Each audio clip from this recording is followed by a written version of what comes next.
Salut les amis, j'espère que vous avez la forme. On se retrouve aujourd'hui pour l'analyse d'un nouveau projet sur la plateforme Tantiem et j'ai la chance d'accueillir sur la chaîne Eric Prinet, cofondateur de la plateforme. Salut Eric. Salut Laurent.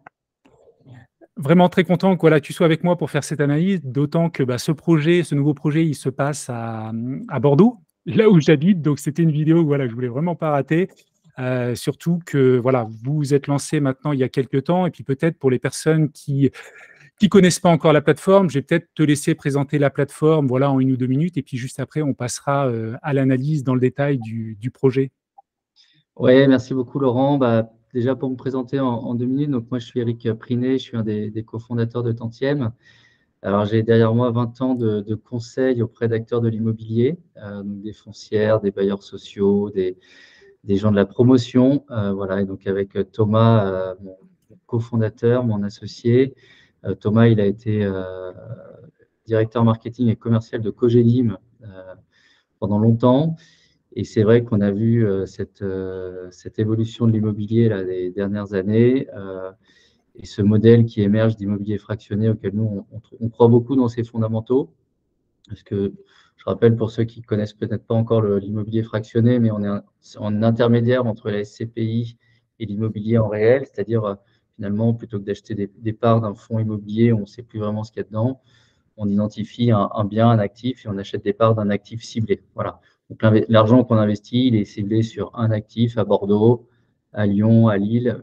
On choisit où on veut investir sans avoir à mettre des sommes parfois très importantes, parce qu'effectivement, pour aller sur des bons actifs immobiliers, il faut souvent aller sur des actifs un peu plus prime et un peu plus chers. Voilà. Donc, D'accord. Vous êtes accessible à partir de 200 euros, donc ça c'est ouais, intéressant pour les investisseurs, parce que souvent quand le ticket est à 1000 euros, c'est un petit peu haut. Et donc, vu que c'est l'immobilier fractionné, donc on reçoit des loyers voilà, régulièrement. Et jusqu'à présent, vous avez collecté donc une petite dizaine de projets, si je ne me trompe pas.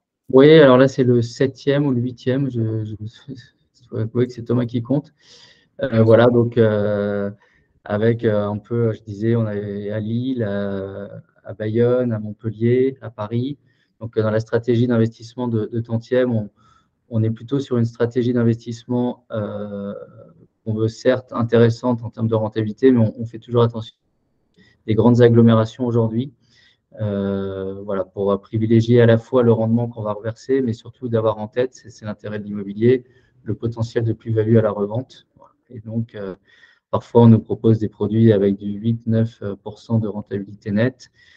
C'est vrai que ça peut être intéressant, mais voilà, ça peut être plus risqué sur la sortie. Donc, aujourd'hui, dans la stratégie d'investissement, on a un couple rendement-risque que je qualifierais d'intermédiaire avec des rendements suffisamment solides. Mais voilà, on va parler de Bordeaux, voilà, sur des agglomérations qui restent quand même des agglomérations qui sont sécurisantes. Ok, bon, on va passer du coup à l'analyse. Merci pour cette présentation. Donc, on va regarder le projet. Alors, je vais partager mon écran. Hop, tu me dis dès que tu vois Ouais, je vois mon très bien. écran. C'est bon?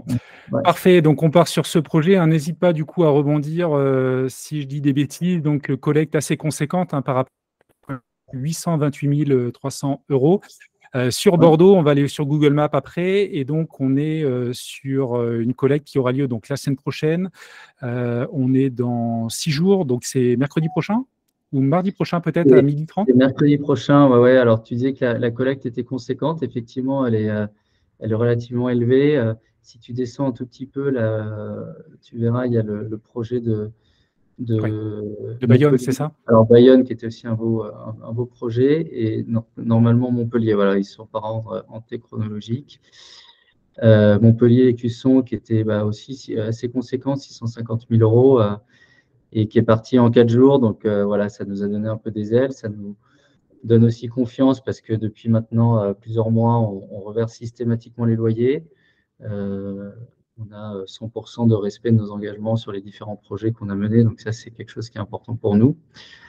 Voilà, donc Montpellier est parti en 4 jours. Alors, je ne sais pas si Bordeaux fera aussi bien, mais voilà, on est plutôt confiant sur les fondamentaux de ce projet, même si effectivement, voilà, 850 000 euros, c'est un peu 828 000, c'est un petit budget. Voilà. Ouais. Ok, donc je vais partager du coup la plaquette. Donc on est à Bordeaux, quartier Saint-Seurin. Ouais. Alors, je vais descendre un petit peu. Bon, après, j'invite, hein, comme à chaque fois, tous les investisseurs à voilà, se connecter au site pour vraiment étudier à leur niveau, dans le détail, la plaquette. Mm. Donc, on a cette diapo qui me paraît importante sur le rappel des points clés. Alors, donc, on est sur l'immobilier commercial Ouais, chez tout à fait. Tantième. Ouais. Et donc, on est sur un projet voilà, de location, enfin d'achat d'un bien, et derrière, il va y avoir une exploitation. Enfin, du coup, il y a l'enseigne Monoprix qui investit les lieux donc, en janvier 2024 et Ouais. donc qui va rester locataire pendant une certaine durée. Donc, on est au 265 rue Judaïque à Bordeaux. Alors, je vais peut-être faire la description peut-être de ces points-là maintenant, et puis après, on ira peut-être sur Google Maps pour voir un peu la zone. Mur commercial de 214 mètres carrés, donc loué à Monoprix. Donc l'immeuble a été réhabilité en 2023, c'est ça. Donc nous, on achète le bien totalement neuf. Ouais, ça, c'est un point qui est hyper important. Déjà, on achète les murs, hein, on n'achète pas le fonds de commerce, hein, c'est-à-dire que on espère le meilleur pour le locataire et c'est un locataire a priori assez solide. Mais si demain il devait y avoir un problème, voilà, l'idée c'est de pouvoir changer aussi de locataire. Donc, on regarde beaucoup cette notion de réversibilité si, en cas de problème. Et effectivement, cet immeuble, en fait, il a été acheté par un marchand de biens et rénové par un marchand de biens en 2023. Donc, il a réhabilité le local pour le louer à Monoprix. Et les appartements au-dessus sont pareils, ont été complètement rénovés. Donc, tout ce qui est façade, toiture, même la reprise de tous les travaux de l'immeuble sont couverts par une garantie décennale. Sur un bail commercial, d'ailleurs, on l'a mis en annexe, quasiment la totalité des frais sont à la charge du locataire, sauf ce qu'on appelle l'article 606, et donc qui concerne le gros œuvre, la structure du bâtiment. Et donc, ça peut être de là que viennent les mauvaises surprises. Et donc là, dans le cas de cet immeuble, ce qui est intéressant, c'est comme il a été complètement refait et couvert par une garantie décennale, ça limite pas mal les risques. Ouais. Ouais. C'est ce que j'ai vu en annexe, justement. Ouais, ça, c'est Ouais. intéressant sur les baux commerciaux. C'est que le preneur prend à sa charge effectivement beaucoup de choses. Et le Ouais. bailleur a quelques éléments. J'en ai vu quatre, hein, deux, je crois, trois, quatre, effectivement. Et ça, c'est intéressant parce que vu que le bien est neuf, il y aura assez peu de choses à prendre en charge par la suite. Oui, ça, c'est un des points qui nous a bien plu sur ce projet avec Thomas. Ouais. Ouais, tout à fait. Alors, je reviens. Donc, on bail commercial 369, OK. Le montant de la collecte, on en a parlé. Donc, on a un rendement cible, on va y revenir, donc à 6,2% net en année 1. TRI cible de 8,25%, sachant que voilà, si vous voulez découvrir la plateforme Tantième, bah, écoutez, en description, il y aura un petit lien qui vous permettra en fait d'obtenir 2,3% supplémentaires voilà, sur le premier projet. Donc, ça peut être intéressant si vous voulez découvrir la plateforme et investir voilà, à partir d'un ticket d'entrée à 100 euros. Premier versement, donc on a un petit délai de carence jusqu'en mai de 2024. Donc ça, c'est lié à quoi? Vu que le locataire est déjà, c'est lié à l'acquisition du coût du bien, les démarches avec le notaire et ce Ouais, genre de choses? c'est le délai, ce qu'on appelle le délai de jouissance côté SCPI, mais en gros, le temps de signer chez le notaire. Voilà, sachant que ce délai, il faut lever une DIA auprès de la mairie. Donc, ça dépend aussi un peu de la mairie, ça dépend du notaire. Donc là, on a mis mai 2024. Sur l'exemple du projet à Paris qu'on avait lancé en décembre, on a réussi à signer le 28 décembre, donc on a pu reverser les premiers loyers le 4 janvier. Voilà, nous, si on arrive à signer rapidement, peut-être que ça sera avril. On préfère être un peu prudent et voilà, les notaires, voilà, même si on adore nos notaires, parfois ils sont un peu lents. Mais Oui, bon, il y a pas mal de choses. encore. Ouais. C'est souvent 3 mois, effectivement. Donc, durée de détention cible, donc 8 ans. Alors, on va regarder ce quartier. Donc, on se situe à Bordeaux. Je vais tout de suite aller 257 pardon, rue Judaïque. On va aller sur Google Maps. Donc Bordeaux, pour ceux qui ne connaissent pas, donc on a la Garonne, on a donc le centre de Bordeaux qui est ici. Alors l'hypercentre, effectivement, il y a une zone hypercentre qui est plus concentrée, mais là on se situe vraiment dans le centre. Et ce qui est intéressant, c'est cette route qui concerne les boulevards à Bordeaux. C'est vraiment une 2x2 voies qui traverse Bordeaux. Et donc on est à ce carrefour. Ouais. Voilà. Et je vais vous montrer, donc c'est bien pour les personnes qui regarderont cette vidéo, donc c'est ce bien-là. Sachant que là, sur Google Maps, la voiture Google est passée qu'en mars 2023, donc on n'a pas les derniers visuels, on les aura Ouais. sur la plaquette, et donc Ouais. c'est ce bâtiment-là qui a été rénové. Exactement, bah, il était là au démarrage et effectivement, là, depuis 6 mois, 8 mois, il était en travaux. Donc, la page Google Maps n'est pas hyper attractive, mais ouais. Ouais. Donc, je vais vous montrer la façade donc actuelle, c'est celle-ci, à côté Ouais. des Canets, spécialité voilà, de la région. Donc, on est sur 214. Alors, bien sûr, nous, on n'achète que la partie basse, c'est-à-dire Ouais, qu'au-dessus, ça ça doit être doit être des ça, ouais, logements. tout à fait. Mm. Et l'entrée se fait par la porte, j'imagine, sur la gauche. Ouais, l'entrée il y a 2 appartements d'ailleurs qu'on a visités qui sont assez D'accord. magnifiques. C'est vrai que c'est un quartier assez premium, hein. Je sais pas, tu confirmeras, Laurent, Oui, oui. mais voilà, on est à côté de Codéran, qui est un peu les Bordelais disent visiblement le Neuilly bordelais. Donc, nous, c'est vrai que ça a joué aussi dans ce choix parce qu'on est dans un quartier qui est, en termes de CSP, assez favorable et qui est assez cohérent avec le positionnement de Monop. Ouais. Voilà. Effectivement. Bah, après, pour le quartier, donc, je vais peut-être me remettre sur ce plan-là juste pour Mm. vous montrer. Donc, effectivement, il y a les boulevards à ce niveau-là, et puis il y a cette route-là qui mène directement à la Garonne, la place des Quinconces, donc pas mal de choses. Et toute la partie Codéran, effectivement, avec le petit Neuilly, c'est ça. Alors, j'avais une question, effectivement, parce qu'en baladant un petit peu dans la rue, hop, alors, je vais montrer. Donc, ici, on se retrouve sur ce que j'appelle les boulevards, là, deux fois deux voies, bien sûr, c'est limité en vitesse. Petite question que beaucoup se sont posées sur mon groupe Telegram et Ouais. ailleurs. Il y a un petit Aldi, donc d'un point de vue concurrence, est-ce que le coin n'est pas saturé ou après peut-être que, bon, j'imagine que vous avez fait l'analyse, le profil des personnes côté Monoprix, côté Aldi n'est pas la même chose, je pense. Mais effectivement, j'ai vu qu'il y avait pas mal de petits commerces, donc ça montre qu'effectivement le quartier est dynamique. Il y a beaucoup, beaucoup de passages et ça, c'est une certitude. Après, derrière, alors je crois que vous avez mis une diapo un petit peu plus loin. Mm. Voilà, Monop. Je vais descendre un petit peu. On y reviendra après. Effectivement, il y a un petit peu de concurrence, mais après, ça reste quand même une grosse ville. Alors, je ne sais pas vis-à-vis du Aldi si vous avez vraiment analysé les choses vis-à-vis de cette proximité quand même, parce que c'est à 100 mètres ou 200 mètres à Ouais, pied. bah, honnêtement, ça a été nous, notre premier réflexe, hein, quand on a vu. Ça a été ce sujet du Aldi. Donc, on a pas mal discuté, notamment, de par nos réseaux, on a aussi des réseaux côté équipe Monop qui, eux, ont fait leur analyse et qui, un peu celle que tu dis, c'est qu'en termes de complémentarité, à la fois voilà, les gens qui vont chez Aldi, chez Monop, et à la fois sur la taille, hein. Le Aldi, il est très grand, c'est un supermarché. Là, on est Oui, sur une supérette de proximité, donc c'est pas du tout les mêmes usages. Nous, ce qu'on a surtout regardé d'ailleurs, c'est les carrefours autour. Et ce qui est intéressant, en ce moment, on parle beaucoup de commerce de proximité, de supérettes de proximité, notamment dans le groupe Casino. Je ne sais pas si tu avais suivi le groupe si, si. Casino. Les hypermarchés et les supermarchés perdaient beaucoup d'argent, et notamment Carrefour avait fait une proposition en disant bah, nous, on veut acheter 4000 points de commerce de proximité du groupe Casino. En fait, c'est un peu le commerce de proximité en ce moment, là où il y a le plus de combats, de guerres. Il y a beaucoup de carrefours. Enfin, quand je dis beaucoup de carrefours, en fait, c'est paradoxalement, c'est assez éloigné, hein. Les carrefours sont à plus de 20 minutes à pied. Donc, on est dans une zone qui est un peu une zone blanche en termes de ce type de commerce de proximité. Donc finalement, c'est assez cohérent. On n'est pas en concurrence directe avec les petits carrefours de City. Et on est dans une zone où effectivement, il y avait un intérêt sur cette barrière à installer un commerce de proximité.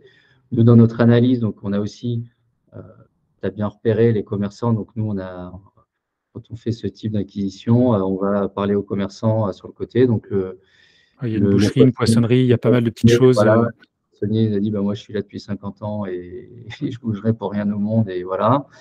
Le boucher, pareil. Donc, ils sont même très contents que le Monop soit là parce que finalement, c'est très complémentaire de leur activité. Euh, donc, oui, oui, ça a été nous, le Aldi, pour revenir sur ta question, c'était un peu le sujet. Mais voilà, on a vu aussi les analyses que Monop a fait. Ce choix d'emplacement de Monop, hein, qui fait ce choix d'aller sur cet emplacement-là. Donc, on est assez rassuré sur la pertinence des gens. Et puis nous, nos propres analyses, c'est assez convergent sur le fait que, et d'un, il y a un bel emplacement. Et de deux, bah, si demain, c'est pas Monop et que ça doit être quelqu'un d'autre, il y aura une capacité de relocation qu'on pense assez favorable. Ouais. effectivement, non, non, je comprends et de toute façon, j'avais fait un petit peu la même lecture, parce que là, on est vraiment sur quelque chose de vraiment de proximité, parce qu'il y a pas de parking ou très peu, hein, de possibilités de se garer, voilà. Par contre, effectivement, quand on se déplace, si on va à la rue, en face, c'est que des petites maisons, de ville, donc là, ça sera des personnes qui viendront faire leurs courses effectivement ponctuellement, à pied, ça c'est sûr.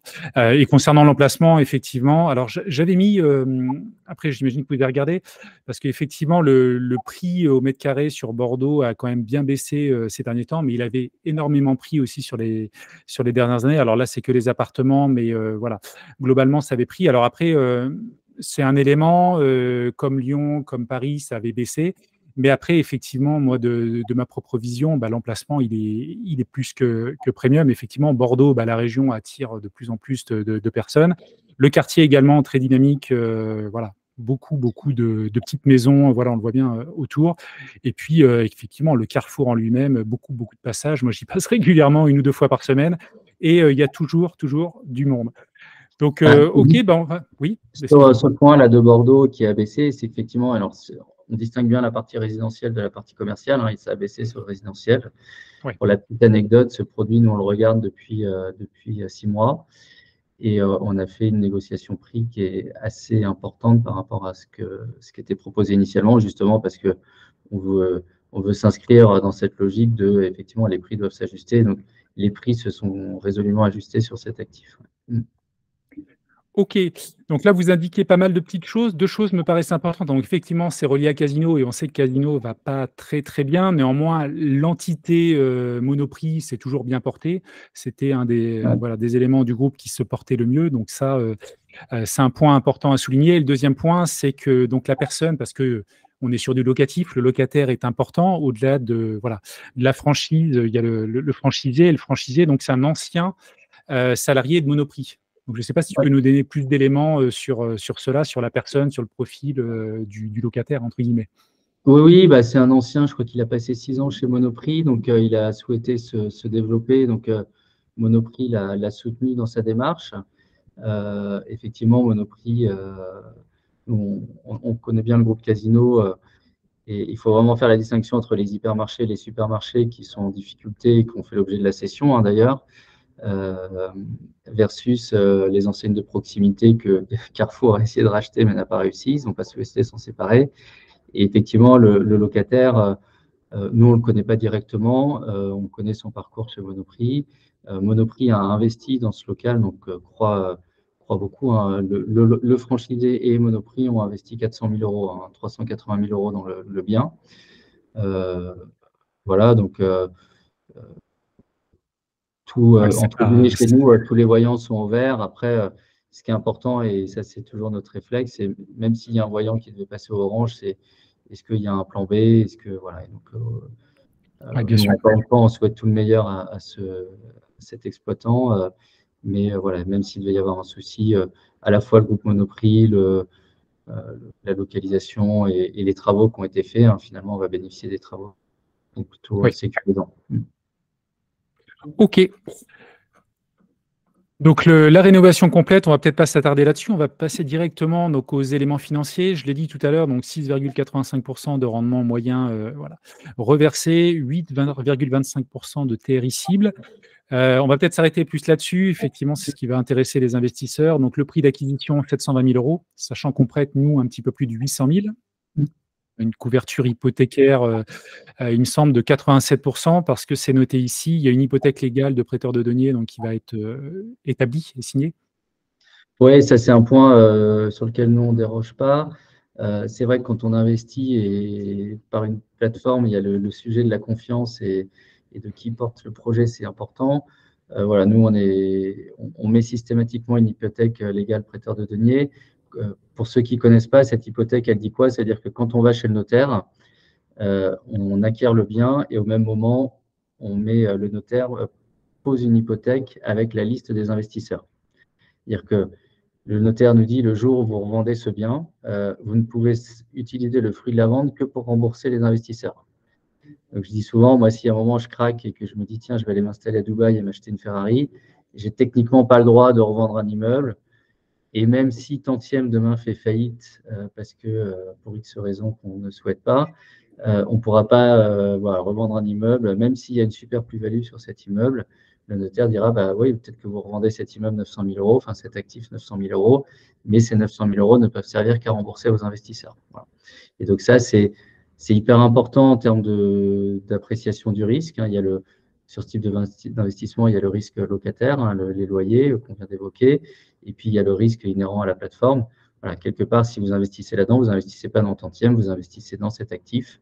Et le notaire, d'ailleurs, on se pose la question, on essaye toujours de trouver le juste équilibre dans fournir le maximum d'informations et puis pas noyer non plus nos investisseurs. Mais typiquement, un des sujets qu'on a, c'est de mettre en ligne les hypothèques qu'on signe, voilà, pour montrer qu'il n'y a pas de Ponzi derrière, il n'y a pas j'achète un immeuble avec la collecte du suivant. Donc, on regarde avec nos avocats, est-ce qu'on a le droit de mettre le document d'hypothèque qui dit bien chez le notaire, ben voilà, il y a 500 personnes qui ont investi sur cet immeuble, c'est hypothéqué, et le jour où ça se revend, ça leur reviendra directement. Ouais. Voilà. Donc ça, c'est un point important. Ouais. Si c'est possible juridiquement, effectivement, ça serait un plus de le partager et de voir le titre signé. Alors, j'avais une petite question parce qu'effectivement, voilà, il y a deux risques. Il y a l'emplacement, donc on en a parlé, il y a le bien, et après, il y a le locataire. Le locataire, donc, il commence son activité, il n'y a pas de bilan, il a créé sa société récemment, il n'y a pas de. On n'a pas d'information. Il n'y a pas de bilan. Nous, sur le schéma à côté, on avait regardé des carrefours là, qui sont à 15-20 minutes. Oui. En gros, tant qu'il fait 50% du chiffre d'affaires des autres carrefours, assez soutenable, autour de 5%. Voilà. Donc, son enjeu, c'est de faire à peu près la moitié à minima de ce que font les autres Carrefour City. Il a mis des dépôts de garantie, donc voilà, ça nous donne plusieurs mois de loyer d'avance s'il y a un problème. Donc, je ne dirais pas qu'on est ceinture et bretelles, mais on est quand même assez, voilà, on a pris le maximum de garantie possible. Ok, pas de souci. J'ai vu qu'il y avait une petite coupure. J'espère que la qualité s'en sortira pas trop. Donc, on va avancer. Donc, merci pour les précisions. Donc, les frais tantièmes, bon, ça c'est classique. Vous les prenez donc dès le départ au lancement du projet. Donc là, on a 8% pour le dossier de Bordeaux. J'imagine c'est la localisation, peut-être les frais supplémentaires ou peut-être voilà. Bon, après, je ne sais pas si tu peux nous en dire plus. Pourquoi les frais sont un petit peu plus importants? Je crois qu'à Montpellier, on était à 6 ou 7, il me semble. À Montpellier, on était à 7. D'accord.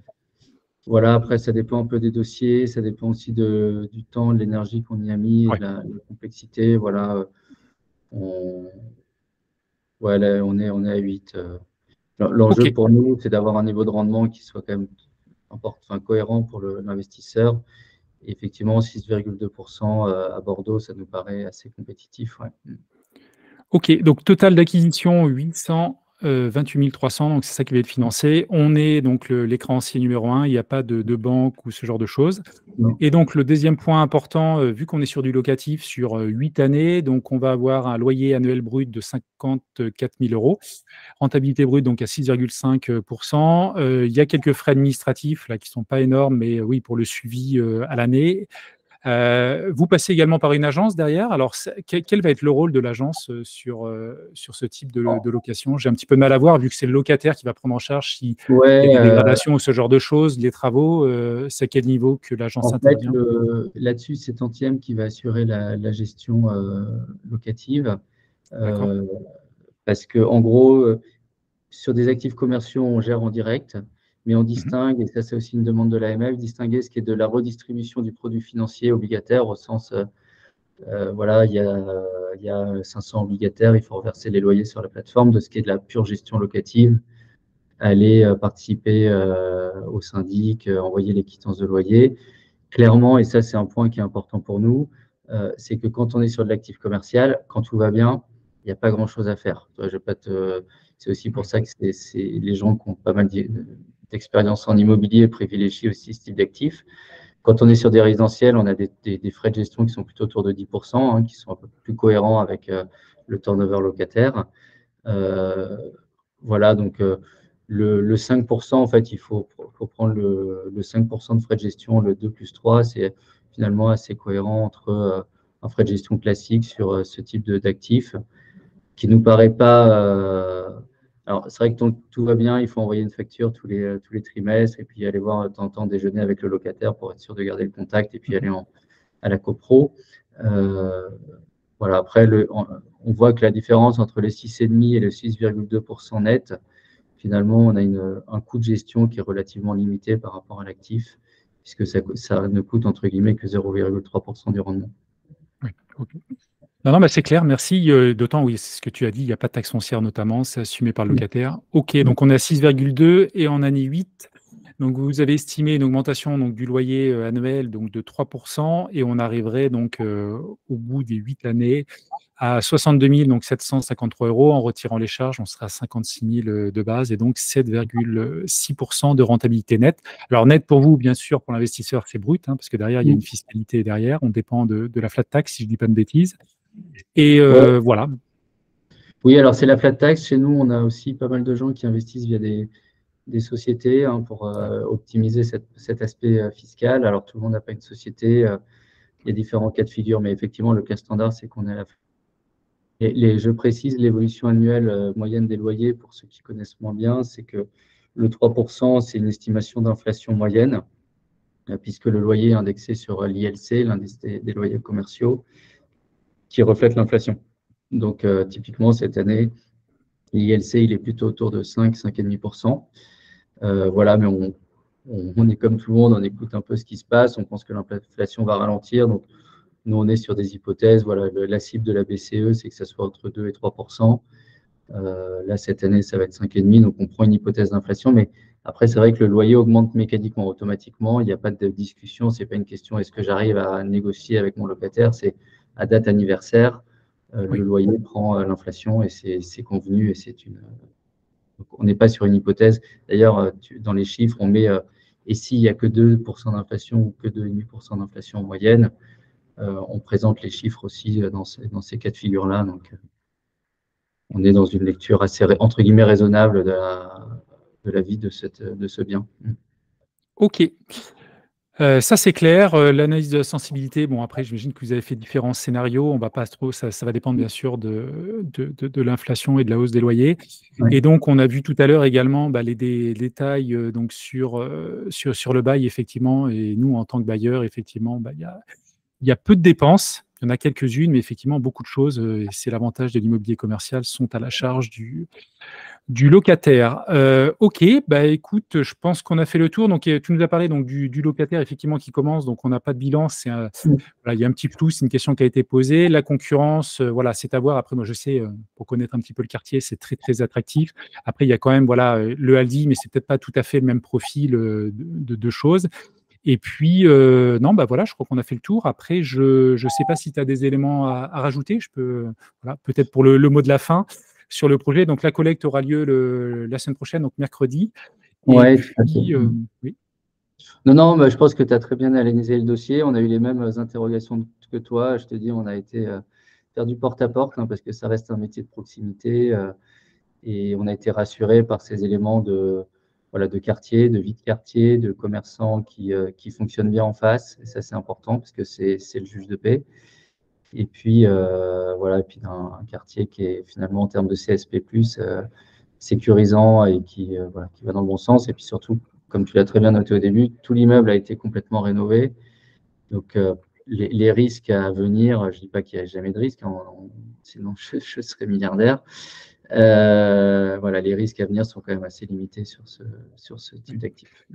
Ah non, pas de souci. Écoute, c'est très clair. Moi, je rappelle effectivement, comme tout investisseur, voilà, c'est le côté investisseur. N'hésitez pas, Ouais. voilà, à vous inscrire, à télécharger la plaquette, à l'analyser calmement pour vous faire votre propre avis. Il y a des rendements, voilà, qui sont affichés. Il y a également des risques. C'est à vous de le mesurer en fonction de vos sensibilités. Et puis, voilà, je pense qu'on va pouvoir clore là-dessus. En tout cas, merci beaucoup d'avoir participé à cette vidéo. Et puis, voilà, en espérant que ça puisse se collecter assez rapidement sur cette belle collecte. Et voilà, je te dis à une prochaine fois. Ouais, merci beaucoup Laurent et à très vite. À très vite. Merci Eric, allez à bientôt. Au revoir. Au revoir.